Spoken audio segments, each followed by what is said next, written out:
Phone calls बंद नहीं हो रहे हैं, buzzings has started between China and USA क्यों? क्योंकि मोदी जी जा रहे हैं 3 डे विज़िट पे। ये 3 डे विज़िट इतनी इम्पोर्टेंट क्यों है इन दोनों कंट्रीज़ के लिए उसको तो कवर करेंगे ही। बट हमें इन 3 कंट्रीज़ से इतने पीछे क्यों रह गए? हमें तो इनके साथ बहुत पहले करना चाहिए था। Lot of important details coming on a 3 day visit of Modi ji to Ethiopia, Jordan and Oman. हमारे साथ जुड़े हुए हैं दृष्टिकोण.com से Desh Kapoor sir. Sir a very warm welcome. Let's get started. बहुत सारी डिटेल्स आ रही है निकल कर और कुछ तो मेन स्ट्रीम मीडिया के सोच के परे, परे, परे, परे से भी ऊपर है। जी, over to you. Thank you so much Gayatri. हमेशा अच्छा लगता है आपके चैनल पे आके। ये एक्चुअली हमेशा जो मोदी जी की विज़िट होती है वो बहुत इंपॉर्टेंट होती है, और ये जो विज़िट है ये जियोपॉलिटिकली और ट्रेड वाइज एक्सट्रीमली इंपॉर्टेंट है। क्योंकि अगर हम देखें ध्यान से तो India wants to control the Indo Pacific, because ultimately Indo Pacific जो है वो इंडिया का अपना बैकयार्ड है। वहाँ पर इंडिया नहीं चाहता कि कोई भी और, चाहे वो चाइना हो चाहे वो यूएस हो, वो आके डोमिनेट करे। और इंडिया इस चीज़ के अंदर बहुत पहले से लगा हुआ है। अगर हम देखें जो 2014 के बाद से जिस तरह से चेंज हुई थी इंडिया की जो मैरीटाइम सिक्योरिटी की जो स्ट्रैटेजी थी, वो थी ऑफ कंट्रोल। तभी हमने जब रेड सी में जब पायरेट्स वगैरह का जब अटैक्स हो रहे थे तो इंडिया ने यूएस को कहा था कि आप वहीं बैठो, हम इसका ख्याल कर लेंगे। और अभी अगर आप ध्यान से अगर आपने देखा हो जो रशिया के साथ जो एग्रीमेंट हुआ है उसमें इंडिया ने मांगा है एक्सेस टू आर्कटिक सर्कल, और रशिया को उसमें वो रीलॉस जो था रेसिप्रोकल लॉजिस्टिक्स का जो एग्रीमेंट हुआ है उसमें रशिया को इंडो पैसिफिक का एक्सेस दे रहे हैं। तो हमें एलाइज चाहिए इन इंडो पैसिफिक, वो रशिया है और बाकी एलाइज बनाने हैं, और हम काफ़ी हद तक बना चुके हैं।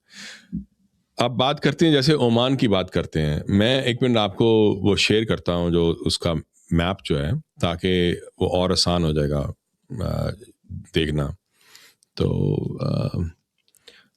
विंडो जो है Oman is at a very critical juncture. Sir जब तक आप शेयर कर रहे हैं मैं हाँ, ये आपको दिखाई दे रहा है मेरा? हाँ जी, हाँ, मैं शेयर कर रही हूँ। जी। ओके। तो यहाँ अगर आप देखो ओमान को, राइट, ये है दुक्कम पोर्ट जो मैं दिखा रहा हूँ, ये रेड में जो है हुँ, ये हुँ। है दुक्कम पोर्ट। अब दुक्कम पोर्ट का जो सबसे इम्पोर्टेंट बात ये है कि चाइना ऑलरेडी ओन्स ये जो है ना China Oman light industrial park.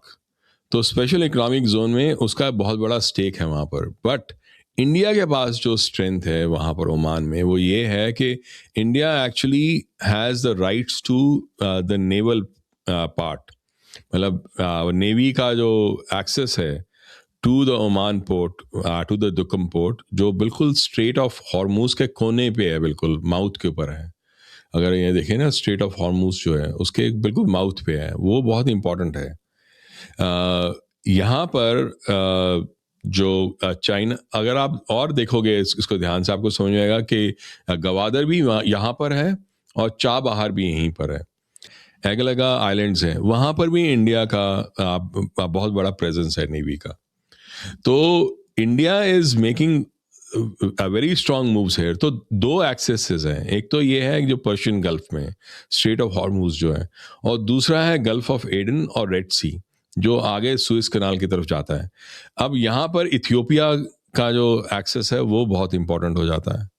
तो इथियोपिया का जो इम्पोर्टेंस है इन द ओवरऑल थिंग, वो इंडिया को एक्सेस देता है to the Red Sea and the mouth of the Red Sea itself.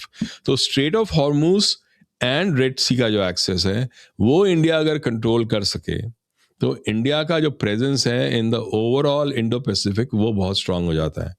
अब एक और चीज़ है, अगर आपके जो व्यूअर्स हैं वो अगर जाके देखें, वो दूसरा है मोजम्बिक और मेडागास्कर। इंडिया का जो ओएनजीसी विदेश जो कंपनी है, जो ऑयल एंड गैस कंपनी है, उसका ऑलरेडी मेडागास्कर में स्टेक्स हैं, ऑलरेडी वहाँ पर वो काम कर रही है। इवन मोजम्बिक में है, मोजम्बिक में भी इंडिया काम कर रही है। तो ये पूरा एरिया जो है जो इंडो पैसिफिक में आता है, इसमें इंडिया ऊपर से north, from north to south access लेना चाहता है यहाँ पर पूरे एरिया में। तो that is the reason why ये जो इम्पोर्टेंस है ऑफ इथियोपिया की जियोपॉलिटिकली क्यों इम्पोर्टेंट है, राइट। दूसरा जो इम्पोर्टेंस है इस पूरे ट्रिप की, वो है एक तो जा रहे हैं जॉर्डन, दूसरा जा रहे हैं ओमान और तीसरा जा रहे हैं इथियोपिया। इथियोपिया की से शुरू करते हैं पहले, क्योंकि लाइक उसको लोग इतना ज़्यादा मानते नहीं, क्योंकि वहाँ पर गरीबी वगैरह बहुत है। पर वहाँ की एक जो दो बड़ी इंपॉर्टेंट बातें हैं, एक तो मैंने जियो पोलिटिकली बताया, दूसरी इंपॉर्टेंट बात जो है वो ये है कि वहाँ पर gold and rare earth metals वो बहुत तगड़े हैं, तो और वो अंडर डेवलप्ड हैं।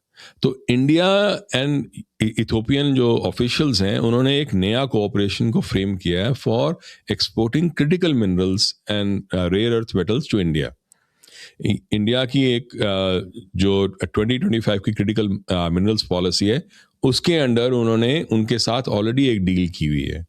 तो ये आगे बढ़ाने वाली बात है। तो इसमें बेसिकली जो बात हो रही है वो एक तो सिक्योरिटी की हो रही है, डिटेरेंस की हो रही है, क्योंकि there is a defence cooperation, जो MOU है वो साइन कर रहे हैं, जॉइंट डिफेंस कोऑपरेशन, एंड एक कनेक्टिविटी के लिए बात हो रही है, क्योंकि पैन अफ्रीकन जो ई नेटवर्क है वो उसका बहुत बड़ा हिस्सा इथियोपिया में है। तो इसलिए India is trying to actually get access to Africa, because आप ये देखो कि अगला जो नेक्स्ट 100 ईयर्स है ना, वो एक्चुअली अफ्रीका का है।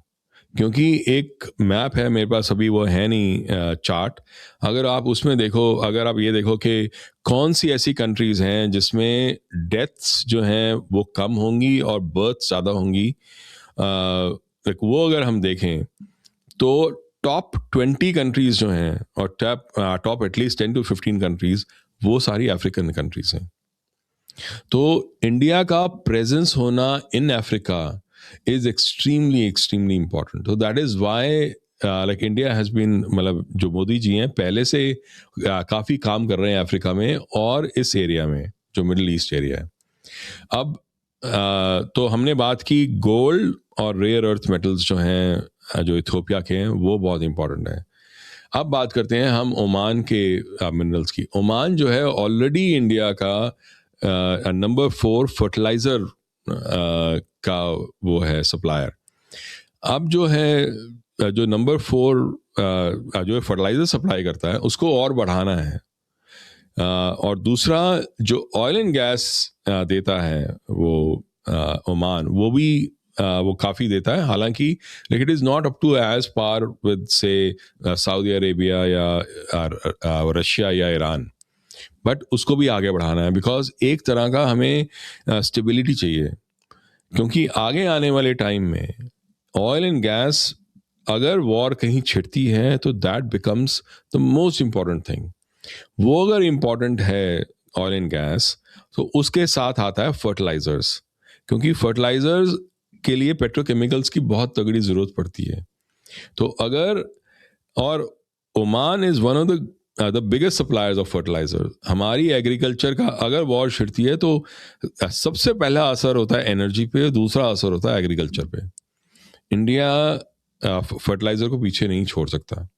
तो इसीलिए Oman is very important both from the fertiliser stand point as well as from the oil and gas stand point, other than geo political जो इम्पैक्ट है जो कम का है। अब आते हैं हम जॉर्डन पे। एक छोटा सा question before we go to Jordan. Hmm fertiliser पे इस वक्त मोदी गवर्नमेंट का बहुत बड़ा फोकस है। अगर आप देखें तो रशिया के साथ भी डील साइन हुई है। एंड व्यूअर्स के हाँ लिए बता दूं, 500 items have been added in the trade list of Russia and India just yesterday. जी। फर्टिलाइजर इसलिए इम्पोर्टेंट है क्योंकि हमारी पॉपुलेशन बढ़ रही है और हमारी आगे की एग्रीकल्चर के लिए ये बहुत इम्पॉर्टेंट है कि हमारी फर्टिलाइज़र का जो सप्लाई है, क्योंकि मोस्ट ऑफ द सप्लाई जो है इंडिया की फर्टिलाइज़र की वो बाहर से आती है। वो इंडिया वो बाहर से उसके रॉ मटेरियल्स एटलीस्ट लेता है। तो उसकी सप्लाई इंडिया कम नहीं कर सकती, बिकॉज आप ये याद रखिए कि अगर फर्टिलाइजर जो है अगर कम पड़ जाती है किसी भी रबी या खरीफ क्रॉप पे, सबसे पहला असर जो है वो फार्मर्स पे पड़ता है। उसी समय अगर फार्मर प्रोटेस्ट शुरू हो जाए, हम समझ सकते हैं, याद कर सकते हैं कि उसका इम्पैक्ट क्या हो सकता है। क्योंकि एक बार फार्मर अगर एक्टिवेट हो गए, क्योंकि उनको ये लगा कि फर्टिलाइजर नहीं मिल रही इस रबी के सीजन में, इस खरीफ के सीजन में, तो उसी समय वो एक डिफरेंट रूप ले लेता है। अगर वो फर्टिलाइजर के पीछे इतनी जोर से पड़े हैं, इसका मतलब ये है कि कोई ऐसा है पीछे से जो इस पर देख रहा है और इसको एक वेपन बनाने की कोशिश कर रहा है। क्योंकि ऐसे ही तो हुआ है रशिया के खिलाफ, जो सारा काम जो हो रहा है, जो इंडिया के मेन जो सप्लायर्स हैं वो या तो मिडिल ईस्ट से आते हैं या रशिया है।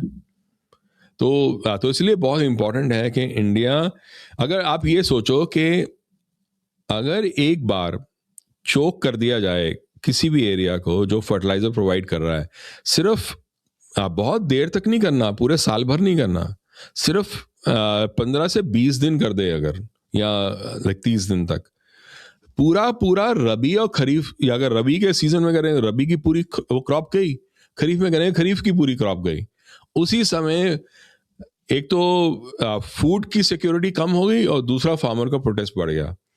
It is a multi faceted thing. तो इसलिए फर्टिलाइजर क्रिटिकल है गवर्नमेंट की स्टेबिलिटी के लिए, भारत की स्टेबिलिटी के लिए। आप समझ रहे हैं? तो मतलब इसीलिए आपको लग रहा है कि बहुत बड़ी लेवल पे क्या कोई प्लानिंग हो रही है अच्छा, अभी जो दिल्ली ब्लास्ट हुए थे उसमें भी तो फर्टिलाइजर से ही उन्होंने वो हाँ, एक्सट्रैक्ट किया था, that correct, explosives. Ammonium nitrate जो था जी। वो भी उसी से हुआ था। तो ये जो है फर्टिलाइजर हमेशा इंडिया के लिए एक तरह का चोक फर्टिलाइजर पॉइंट हम रहा है। ज्यादातर इंपोर्ट करते रहे हैं, हम लाइक व्हाट इज द ज्यादातर इम्पोर्ट परसेंटेज, करते हैं। व्हाट इज द परसेंटेज रफली? I don't remember the percentage, but like majority of our like fertilizer is actually imported from outside. That's a critical choking point for us कि अगर आप, और ज्यादातर fertilisers generally हम लेते हैं उन्हीं से जहाँ पे पेट्रोलियम रिफाइनिंग चल रही होती है, because these are Correct. Chemicals basic. Right. Peru से, I think Peru is the only country जहाँ पे ऑर्गेनिक फर्टिलाइजर सबसे ज्यादा मिलता है, और वहां से हम लोग लेकर आते हैं क्योंकि वो बर्ड बीट्स होती हैं। Hmm. वहां से वो बहुत आता है फॉस्फोरस एंड सल्फर का ऑर्गेनिक फॉर्म जो आता है। बट फर्टिलाइजर पे थोड़ा सा मैं चाहूंगी आप और इलेबोरेट करें। Hmm. इतना इतनी माइक्रो लेवल की प्लानिंग कौन कर सकता है उनके पीछे? अगर भारत को अगर दबाना है, अगर जी। गवर्नमेंट को निकालना है, तो फार्मर्स अपराइजिंग से बेटर और कोई तरीका है नहीं। फार्मर्स की अपराइजिंग करने का सबसे इम्पोर्टेंट, अगर आप देखो जब इतने साल जब इतनी सुसाइड्स वगैरह हुई थी, वो भी तो इसी वजह से हुई थी क्योंकि उनको फर्टिलाइजर जो था बहुत महंगे दामों पे मिलता था, उनका डेट बढ़ गया, उनकी जो इम्पैक्ट हुआ उनके पूरे एग्रीकल्चर पे वो इतना ज़्यादा हुआ क्योंकि सही टाइम पे सही दाम पे सही फर्टिलाइजर उनको मिलता नहीं था। तो उनके जो जो उनको मिलता था फर्टिलाइजर वो बहुत महंगा मिलता था, उसकी वजह से उनका डेट बढ़ा, और साथ और में रैशनिंग भी होती थी। हाँ, अगर रैशनिंग आपको भी हो याद रही है थी, तो और रैशनिंग होती थी। उनकी वो क्रॉप एक भी घर में उतनी एक नहीं ही आती ना। बोली थी। हाँ, एक घर हाँ, में एक ही बोली जा सकता है, इस तरीके का भी एक रैशनिंग होता था, सिस्टम होता। Who do you right. Think can be behind this? क्योंकि अभी US is trying to have a trade deal with India and agriculture को लेके सबसे ज्यादा बवाल मचा हुआ है।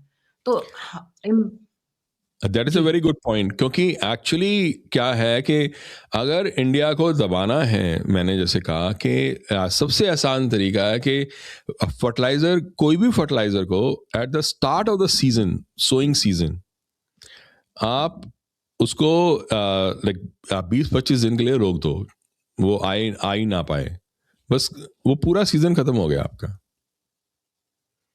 तो अगर इंडिया की एग्रीकल्चर को अगर तोड़ना मरोड़ना है, अगर इंडिया को तोड़ना मरोड़ना है, अगर उसको टर्मोइल क्रिएट करना है। दबाना है, तो सबसे आसान तरीका तो यही है। इसलिए इंडिया ये पिछले कई सालों से इसी ध्यान से हमेशा फर्टिलाइजर के पीछे बहुत पड़ा है, चाहे वो रशिया के साथ हो, चाहे वो किसी और देश के साथ हो। So that is why it is so important for India to always take care of that. पहले भी होता था, पर पहले इतने ध्यान से नहीं होता था, तभी जो सुसाइड्स हैं वो इतनी ज़्यादा बढ़ गई थी लाइक इंडिया में, क्योंकि उसका इम्पैक्ट बहुत तगड़ा होता था. Why my brain is going towards US side, I'll tell you. क्योंकि जब ये ट्रेड रूट्स का और रशिया सैंक्शनड ऑयल नहीं लेना है रशिया से, आपको याद है? तब उसमें they went to the extent कि जो इंश्योरेंस कंपनीज होती थी शिप्स की, Trump started pressurising the ships and the insurance companies based in London, right?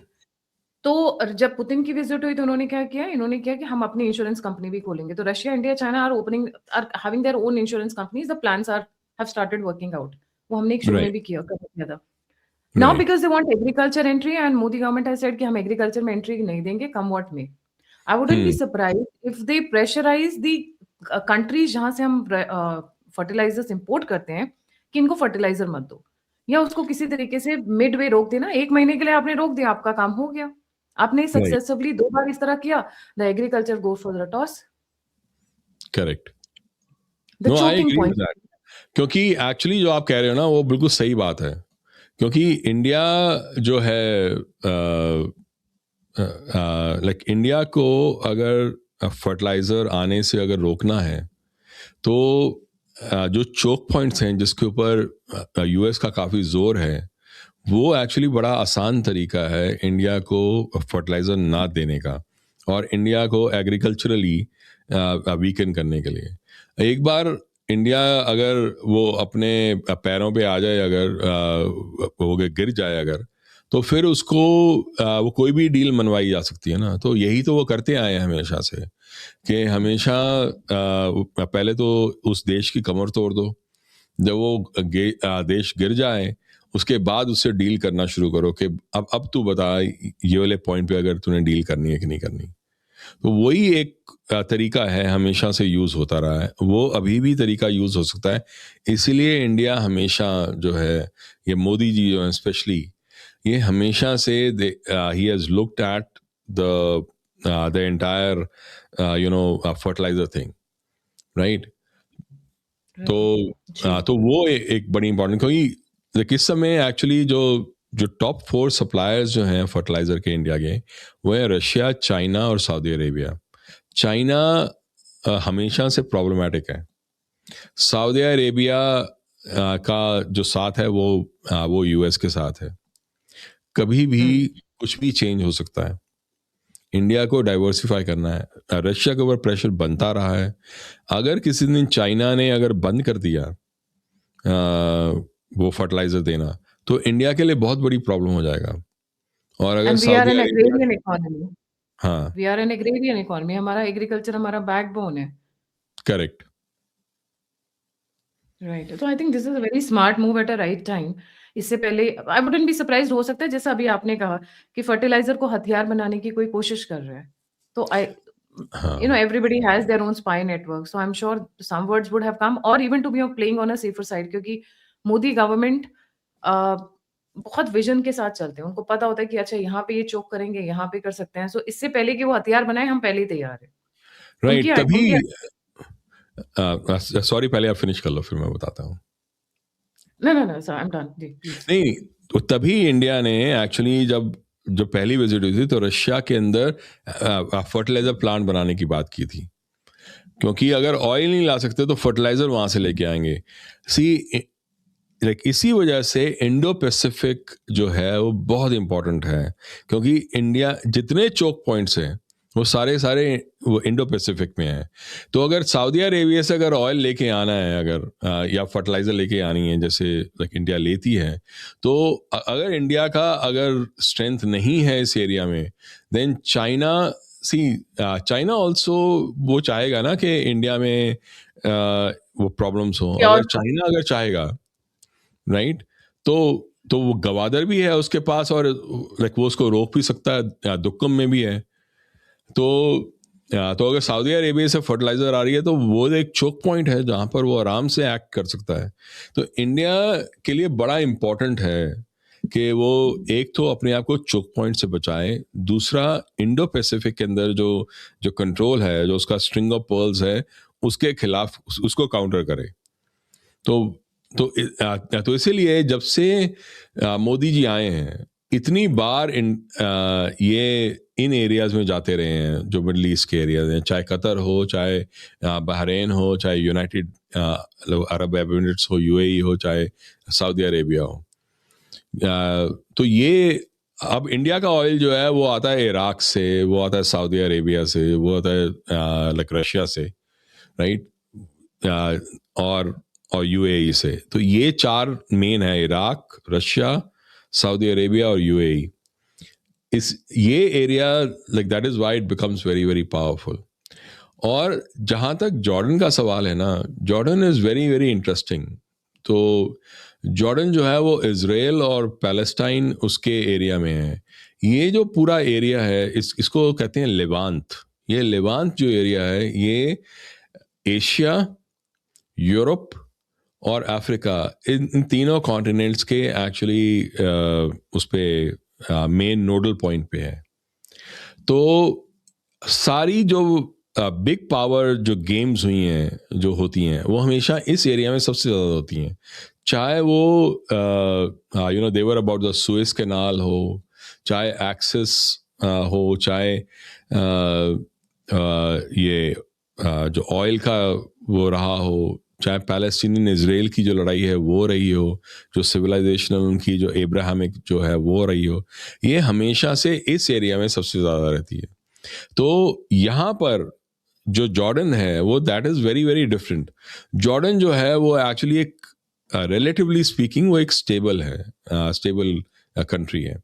वो एक तरह से हिंज है between Israel and Palestine and also Syria, Iraq और वो पूरा गल्फ में। तो वो एक लॉजिस्टिक्स और डिप्लोमेटिक हब है जो मेडिटेरेनियन सी को एशिया के साथ लिंक करता है अलॉन्ग विद इजराइल। तो ये जो एरियाज है ना, ये बड़े इंपॉर्टेंट हैं। और वो एक और बड़ी बात है कि जो इंडिया का जो वो था एक्सेस जो बना रहे थे, iMac, Indo Middle Eastern European, जो वो बना रहे हैं, जो पाथवे बना रहे हैं, आईमैक, आईएमईसी, वो जो है वो एक्चुअली जॉर्डन के थ्रू जाता है। तो और सीधा एक्सेस लाइक उसको रेड सी पे मिलता है, which is very very important. So that is why India wants access to Jordan in a much bigger sense. तो ये जो कॉरिडोर जो है आईमैक वाला, ये इंडिया के लिए बहुत ज़्यादा इंपॉर्टेंट है to counter the belt and road initiative of China. तो अगर उसको काउंटर करना है इस पूरे एरिया में जो कि सबसे ज़्यादा इंपॉर्टेंट है, तो आईमैक का सक्सेसफुल होना बहुत ज़रूरी है, जो वो यूएई, सऊदी अरेबिया और जॉर्डन के थ्रू जाएगा all the way to Europe. तो that is why it becomes very very important. तो चोक पॉइंट्स को अगर काउंटर करना है तो ये सब करने बहुत ज़रूरी है। और जॉर्डन का एक और चीज़ है, again fertilisers and oil, right. तो वो भी लाइक बहुत ज़्यादा ज़रूरी है, राइट। तो ट्रेड जो है उसके साथ, और डिफेंस एंड सिक्योरिटी का एक एमओयू हुआ है जो 2018 में हुआ था। और उसके बाद आगे जो डी रेडिकलाइजेशन जो है उस एरिया में, और जो पीस कीपिंग ट्रेनिंग और डिफेंस इंडस्ट्री है उसका कोऑपरेशन, वो बहुत ज़रूरी हो गया है। एक चीज़ आपको मैं बताऊं कि हालांकि वो पैलेस्टाइन के बिल्कुल साथ में है जॉर्डन, फिर भी जॉर्डन जो है वो पैलेस्टीनियंस को अपने देश में लेता नहीं है। ये बहुत कम लोग जानते हैं कि 1970 में देयर वाज एक जो उसका जो सितंबर था, सितंबर ऑफ 1970, उसको कहते हैं ब्लैक सितंबर, क्योंकि 25,000 पैलेस्टीनियंस को एक हफ्ते में मारा था। और वो मारा था जॉर्डन ने, क्योंकि वो जॉर्डन के अंदर थे। और उस पूरे ऑपरेशन को लीड किया था जियाउल हक ने। जियाउल हक उस समय ब्रिगेडियर होते थे। तो जियाउल हक जो पाकिस्तान के बाद में प्रेसिडेंट बने, उन्होंने इतने पैलेस्टीनियंस मारे हैं एक हफ्ते के अंदर जितने इजराइल ने पिछले 10 सालों में नहीं मारे। तो आप समझ रहे हो। तो जॉर्डन जो है वो जनरली पैलेस्टीन के साथ नहीं है, मतलब वो दिखाता है पर इंटरनली उसको प्रॉब्लम है पैलेस्टीनियंस के साथ। तो इजराइल का जॉर्डन के साथ एक एक अलग ही रिलेशनशिप है। तो India will want to have some stake in this whole thing, because आगे आने वाले टाइम में जिस तरह से ये अटैक हुआ है ऑस्ट्रेलिया में, आगे आने वाले टाइम में ये पूरा एरिया जो है that will become a major flash point. तो इंडिया का उस एरिया में एक लाइक इजरायली लाइक एक अरबिक नेशन में प्रेजेंस होना स्ट्रांग बहुत ज़्यादा ज़रूरी है। लेबनान में नहीं है तो जॉर्डन में होना बहुत ज़्यादा ज़रूरी है। Jordan may be fertilizer. That means gold and fertilizer correct is ruling the entire trip of Modi ji. Correct, क्योंकि जॉर्डन से फॉस्फेट्स आते हैं जो और पोटैश आता है, वो वहाँ से आता है फॉर द फर्टिलाइजर प्रोडक्शन। तो एक जॉर्डन इंडिया फर्टिलाइजर कंपनी है जिसको कहते हैं जिफ्को, वो इफ्को और जॉर्डन फॉस्फेट माइंस कंपनी जो है, क्योंकि वहाँ फॉस्फेट्स बहुत मिलते हैं, उसका एक जॉइंट वेंचर है। तो इंडिया का ऑलरेडी एक फर्टिलाइजर का काम वहाँ चल रहा है जिसको और बढ़ाने का है। और सबसे ज़्यादा ज़रूरी है जो डिफेंस और सिक्योरिटी की जो बात करनी है। तो जॉर्डन के साथ 3-4 चीज़ें हैं। ट्रेड और इकोनॉमी तो है ही है कि वहाँ से फर्टिलाइज़र हमने लेना है। दूसरा है डिफेंस का, और तीसरा है कनेक्टिविटी का, जो मैं कह रहा था, जो Indo Middle Eastern European corridor जो है, आईमेक जो है। तो that is why this visit, ये जो विजिट है मोदी जी की, ये actually goes across many things. Geopolitics भी है, ट्रेड भी है, मिनरल्स भी है, रेयर अर्थ मेटल्स, और रेयर अर्थ मेटल्स मिनरल जो है इथियोपिया से, गोल्ड वगैरह, और oil and gas and fertiliser. ये सारी चीज़ें एक साथ आके आगे की सिक्योरिटी के लिए बहुत ज़्यादा ज़रूरी है, स्पेशली अगर किसी भी एरिया में वॉर छिड़ती है उसके नज़र से। Do you think they are preparing for World War III? Because मुझे तो preparations उसी साइड पे जाती हुई नजर आ रही हैं सारी। हाँ, Everybody is वो preparing for that matter. France, see Germany, everybody is preparing for World War III.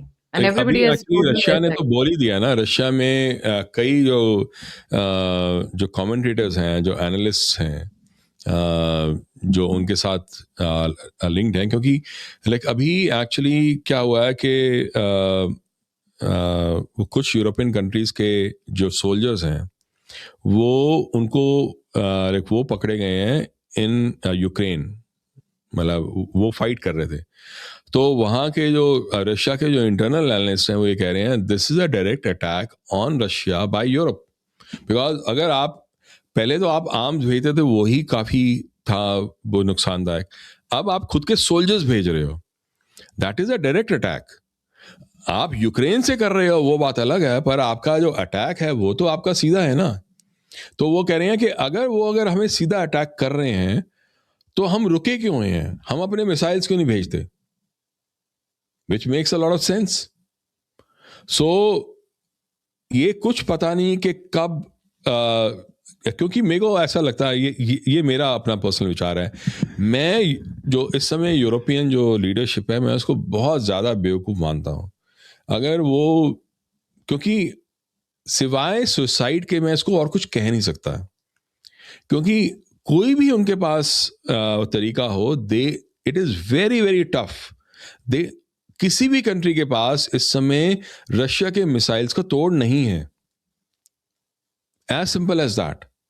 आप उसके साथ पंगा ले रहे हो जो आपको पूरी तरह से उड़ा सकता है, आपको पूरा खत्म कर देगा। तो आप एक अभी एक लाइक मूवी थी जो मैं देख रहा था, मुझे उसका नाम याद नहीं आ रहा। उसमें ऐसा होता है कि एक वो मिसाइल आ रहा होता है, and that missile is actually coming from like Asia side. उनको ऐसा लगता है कि वो नॉर्थ कोरिया से आ रहा है, अब नॉर्थ कोरिया से की तरफ से आ रहा है, वो उनको पहले लगा ये सिर्फ टेस्ट है, पर वो टेस्ट नहीं था, वो एक्चुअली कुछ और ही था। तो वो धीरे धीरे उनको पता चला कि वो टेस्ट जो सी ऑफ जापान में वो गिरने वाला था मिसाइल, वो ऑल द वे एक्चुअली आ गया